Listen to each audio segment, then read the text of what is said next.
Mrs. Johnston, it is time for knowledge and social studies. We are working on Unit 12, Presidents and American Symbols, and we are on our very last lesson of this unit, carving Mount Rushmore.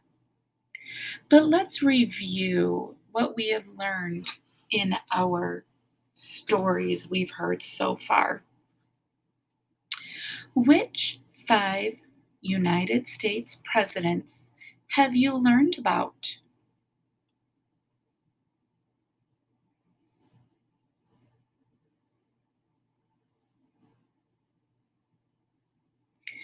Did you recall George Washington, Thomas Jefferson, Abraham Lincoln, Theodore Roosevelt, and Barack Obama? I have an image. Who is the president in the image you see?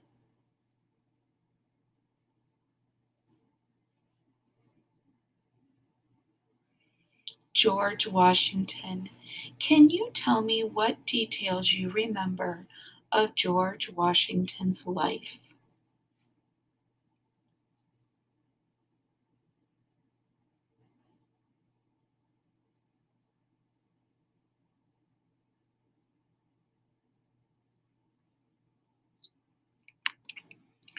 Did you say things about George Washington that he was known for his honesty, strength, cleverness, and bravery?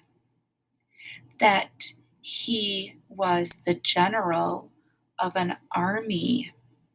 He fought against the British Army. He wore spectacles to try to convince the soldiers to follow him.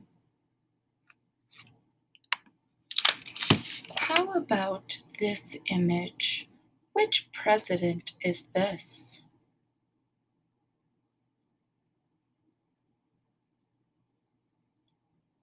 Thomas Jefferson. What do you remember about Thomas Jefferson?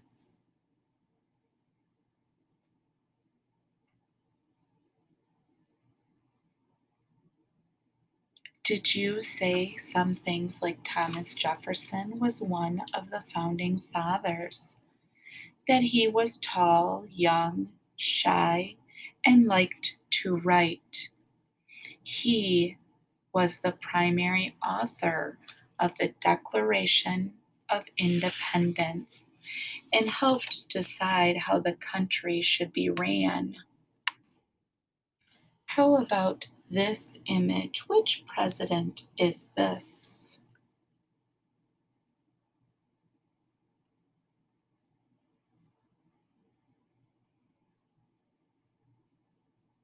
Abraham Lincoln. What do you remember about Abraham Lincoln's life?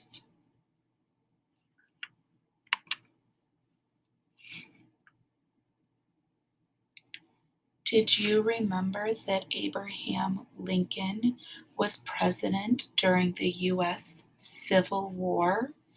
That a civil war is between states in the same country? He wanted to end slavery.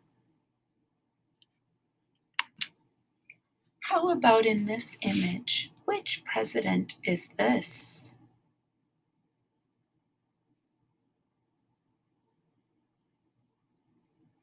That's right, Theodore or Teddy Roosevelt. What do you remember about Theodore Roosevelt's life?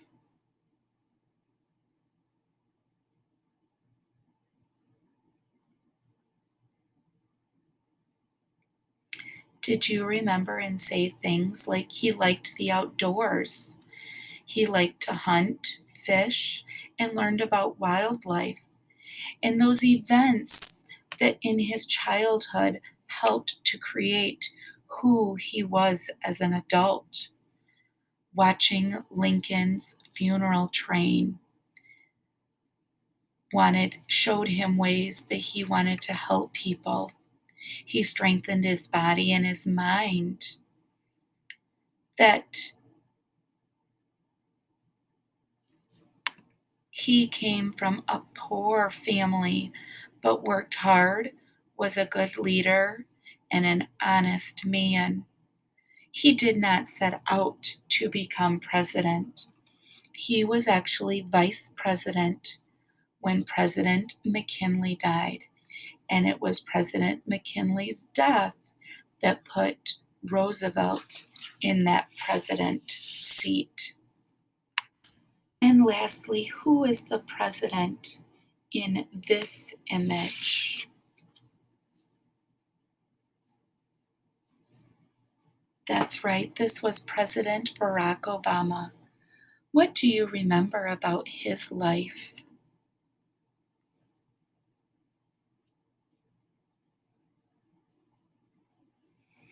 Did you remember and say things like he had a humble childhood, which means that he had to work very hard for his education and the accomplishments he made? Barack Obama became our 44th president, which was a special time in history because he was the first African American president.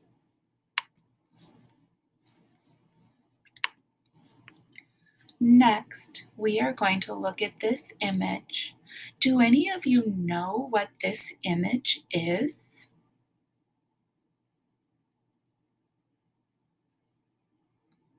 This is actually an image of Mount Rushmore. 4 of the 5 presidents that you have learned about are the 4 presidents whose faces are carved onto Mount Rushmore, a rock mountain in South Dakota. Mount Rushmore is a national monument, a symbol made to remember a person or event. I'm going to point to each face on the monument and see if you can tell me who it is. Did you say George Washington, Thomas Jefferson, Theodore Roosevelt,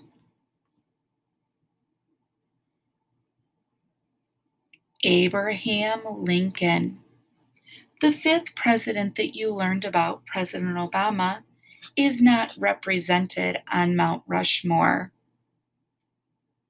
President Obama became president many years after Mount Rushmore was carved.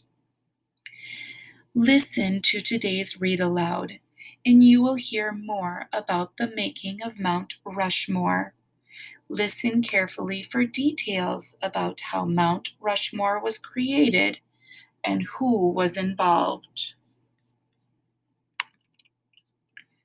Today, I'm going to tell you a story about a wonderful monument. This is a special monument of 4 of the presidents you've been learning about: George Washington, Thomas Jefferson, Theodore Roosevelt, and Abraham Lincoln. This is Mount Rushmore. Let's name the 4 people shown: George Washington, Thomas Jefferson, Theodore Roosevelt, and Abraham Lincoln. This monument is carved or cut out of rock on Mount Rushmore in the Black Hills of South Dakota. What is happening in this picture? Looks like maybe rocks, an explosion. You can see some of the faces. Boom! Everyone near the mountain was covering their ears, but they still heard the thunderous explosion, followed by loud crashes. Boom! It happened again. Gaston Borglum was blowing up a mountain. Gutzon Borglum was a well-known American sculptor. A sculptor is someone who creates a work of art by carving or molding clay or stone. He created many statues of important people in history. One of his statues of Abraham Lincoln is on display inside the U.S. Capitol building in Washington, D.C. Gutzon Borglum usually used a hammer and chisels with sharp points to make sculptures out of rock. But this statue was different. This time, Gutzon Borglum used dynamite to blow away huge pieces of rock from the side of the gigantic mountain. It all began with a man who had a big idea, a very big idea. Dwayne Robinson loved his home state of South Dakota. He loved hearing stories about South Dakota from long ago. He loved South Dakota so much that he wanted people from all over America to visit and learn about his home state. I know a way to get people to come to South Dakota, thought Robinson. People will come to see a giant statue carved into the side of one of our big mountains. Robinson thought the sculpture should feature well known people from South Dakota's past. Maybe a Native American chief, or a hero from the Wild West, or perhaps explorers like Lewis and Clark. He wasn't quite sure who the statue should feature, but he knew one thing: it would have to be so big that people could see it from miles away. Robinson knew that he would need to get permission to build such an enormous statue. He would also need money to pay for the project and a sculptor to design it. The first person Robinson talked to was the United States Senator from South Dakota. The senator thought it was a wonderful idea. I will help get the United States government to agree with your plan, the senator told Robinson. I will also ask my friends in South Dakota government for their support too. Not everyone thought the idea to carve a giant statue in the mountains of South Dakota was a good one. For many, many years, various Native American tribes lived on the land around Mount Rushmore. Many Native Americans, including the Lakota Sioux, believed the area of the Black Hills where Mount Rushmore was to be carved was sacred or holy land.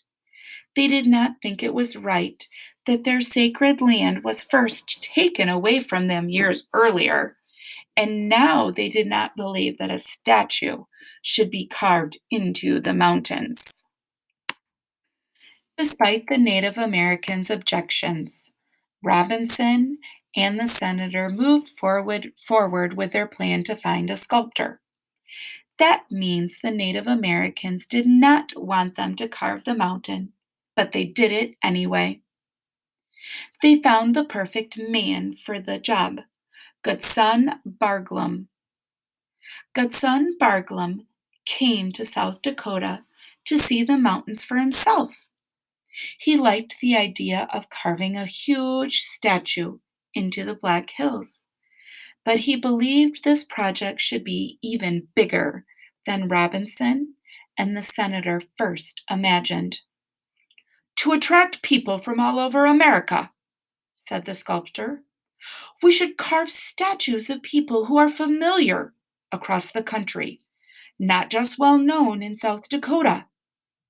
Robinson and the senator liked Borglum's idea. It was Borglum who suggested 4 presidents who he felt symbolized the first 150 years of America. Presidents Washington, Jefferson, Lincoln, and Roosevelt. President George Washington was our first president. President Thomas Jefferson wrote the Declaration of Independence. President Lincoln was the first president during the Civil War. And President Roosevelt, a personal favorite of Borglum and Robinson's, worked for nature conservation. With the others' support, Gutzon Borglum began to search the Black Hills for the right spot to carve his monument. No, he thought, the rock in this one is not the right kind for carving. It will crumble and fall apart. That mountain has the right kind of rock, but it cannot be seen well from a distance. Finally, Borglum announced, We shall carve Mount Rushmore. American history will march along that mountain top. Now, the only thing the group needed was the money to pay for the project. As luck would have it, Calvin Coolidge, the U.S. president at the time, and his wife came to South Dakota on vacation.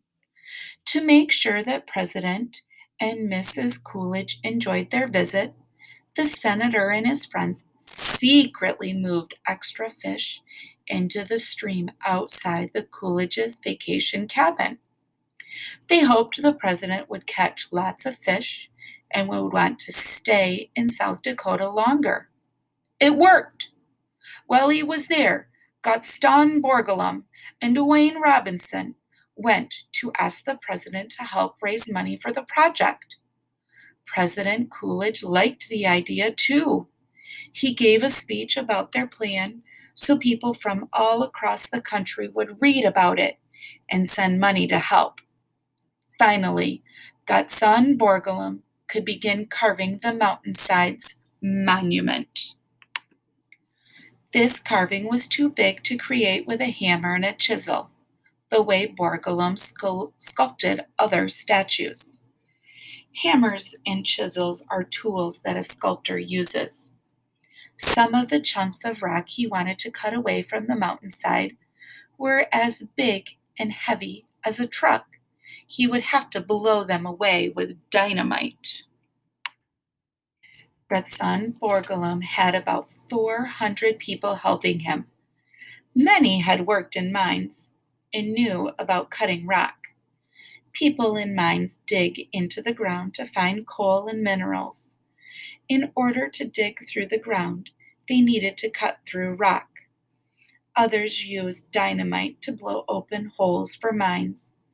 But they told Borglum, Nobody has ever asked us to shape a mountain before. We do not know where to set the dynamite so it will explode in the right direction. We don't know how to blow up just the right amount of rock, but not too much. Borglum had to figure out how to do that himself and to teach his workers. Every step had to be done very carefully. If they cut too much rock, they could not put it back. After the dynamite did its job, some workers smoothed the surface while others cleaned up the rocks and dust left from the explosions. It took more than 14 years to complete the project from beginning to end. Unfortunately, Gaston Borglum died in March 1941, just 6 months before the giant faces were done. Thankfully, his son, Lincoln, who Borglum had named after the president, was determined to finish what his father had begun. He decided not to give up on the work to finish the monument. Today, millions of people from all across America and all around the world visit Mount Rushmore every year to see the enormous images of Washington, Jefferson, Roosevelt, and Lincoln.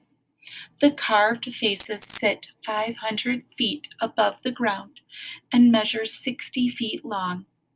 That's the height of a 6-story building from forehead to chin. Even more amazing, the monument can be seen from 60 miles away. Dwayne Robinson had dreamed that people would come. The senator worked tirelessly to make it happen, and Gatsan Borglum and his son Lincoln Borglum brought the dream to life. What monument is Gatsan Borglum famous for creating?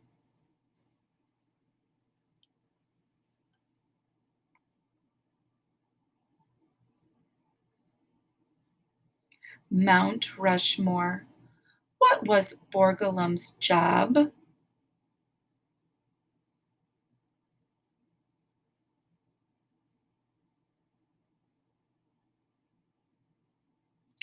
Sculptor.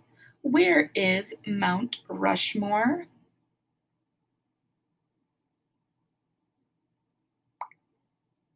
The Black Hills of South Dakota. Dwayne Robinson first had the idea to carve heroes that were well known by the people of South Dakota. What was Gutson Borglum's idea for the sculpture?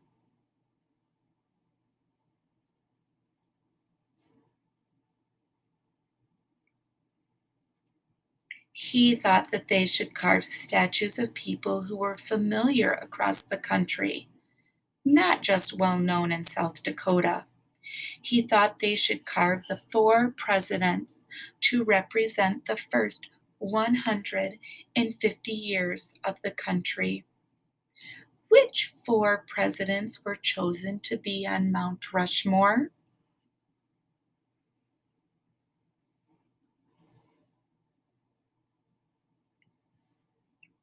George Washington, Thomas Jefferson, Theodore Roosevelt, and Abraham Lincoln were chosen to be on Mount Rushmore. Why is Mount Rushmore important?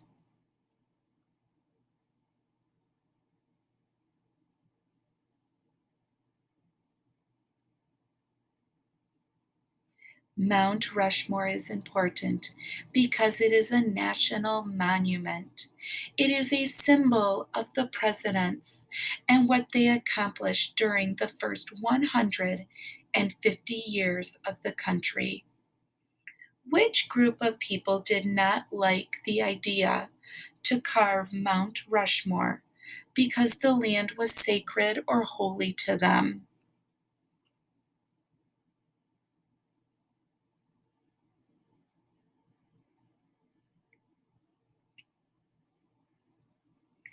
Many Native Americans, such as the Lakota Sioux, did not like the idea because the land was sacred to them.